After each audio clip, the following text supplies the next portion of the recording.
মধ্যপ্রাচ্যের ভূ রাজনীতিতে কি তবে এক নতুন ভোরের সূচনা হতে যাচ্ছে?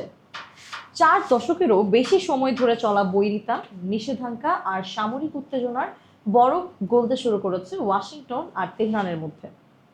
হোয়াইট হাউস সম্প্রতি প্রকাশ করেছে যুক্তরাষ্ট্র ও ইরানের মধ্যকার একটি ঐতিহাসিক সমঝোতা স্মারক, যেখানে শুধু যুদ্ধবিরতিই নয়, রয়েছে মধ্যপ্রাচ্যের মানচিত্র এবং অর্থনীতি বদলে দেওয়ার মতো অবিশ্বাস্য সব শর্ত।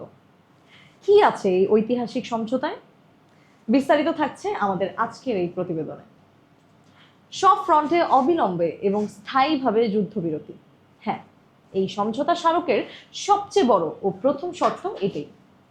লেবানন সহ চলমান সব সংঘাতের ময়দানে যুক্তরাষ্ট্র, ইরান এবং তাদের মিত্ররা সমস্ত সামরিক অভিযান বন্ধের ঘোষণা দিয়েছে। কেউ আর কাউকে শক্তি প্রদর্শন বা হামলার হুমকি দেবে না। রক্ষা করা হবে লেবাননের সার্বভৌমত্ব। এই সমঝোতার সবচেয়ে চমকপ্রদ দিক হলো এর অর্থনৈতিক এবং পারমাণবিক সমীকরণ। এই স্মারকে সর্বপ্রথম রয়েছে চূড়ান্ত চুক্তি সম্পন্ন হলে ইরানের পুনর্গঠন ও অর্থনৈতিক উন্নয়নের জন্য যুক্তরাষ্ট্র এবং তার আঞ্চলিক সহযোগীরা দেবে প্রায় 300 বিলিয়ন মার্কিন ডলারের বেশি তহবিল। দ্বিতীয়ত রয়েছে চুক্তি স্বাক্ষরের সাথে সাথেই ইরানের তেল ও পেট্রোলিয়াম পণ্য রপ্তানির ওপর সব বাধা তুলে নেবে ওয়াশিংটন। একই সাথে বিশ্বজুড়ে আটকে থাকা বা ফ্রিজ হওয়া ইরানের সমস্ত ব্যাংক অ্যাকাউন্ট এবং তহবিল উন্মুক্ত করে দেওয়া হবে। তৃতীয়ত, পারমাণবিক অস্ত্রের বিষয়ে ইরান স্পষ্ট জানিয়েছে তারা কোনো পরমাণু বোমা বানাবে না।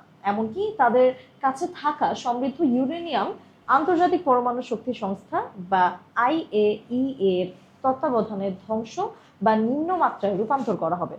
আপাতত এটি একটি অন্তর্বর্তীকালীন রোডম্যাপ।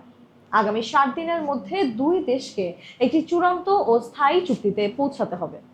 আর এই 60 দিন কার্যকর থাকবে স্ট্যাটাস কো বা বর্তমান অবস্থা, অর্থাৎ ইরান তার পরমাণু কর্মসূচি বাড়াবে না, আর যুক্তরাষ্ট্র নতুন কোনো নিষেধাজ্ঞা দেবে না বা মধ্যপ্রাচ্যে অতিরিক্ত সেনা পাঠাবে না। চূড়ান্ত চুক্তিটি অনুমোদিত হবে খোদ জাতিসংঘ নিরাপত্তা পরিষদের প্রস্তাবের মাধ্যমে। আন্তর্জাতিক বিশ্লেষকরা একে দেখছেন একটি গিভ অ্যান্ড টেক বা পারস্পরিক স্বার্থের সমীকরণ হিসেবে। ইরান দিচ্ছে পারমাণবিক নিরাপত্তা আর যুদ্ধবিরতির নিশ্চয়তা, বিনিময়ে যুক্তরাষ্ট্র দিচ্ছে নিষেধাজ্ঞা থেকে মুক্তি আর 300 বিলিয়ন ডলারের অর্থনৈতিক লাইফলাইন। তবে 4 দশকের অবিশ্বাস মুছে এই সমঝোতা সত্যিই মধ্যপ্রাচ্যে স্থায়ী শান্তি আনবে কিনা তা সময়ই বলে দেবে। আজকের মতো প্রতিবেদন এখানেই শেষ করছি। আন্তর্জাতিক অঙ্গনের যে কোনো ব্রেকিং আপডেট পেতে এফবিএন নিউজের সাথেই থাকুন। ধন্যবাদ।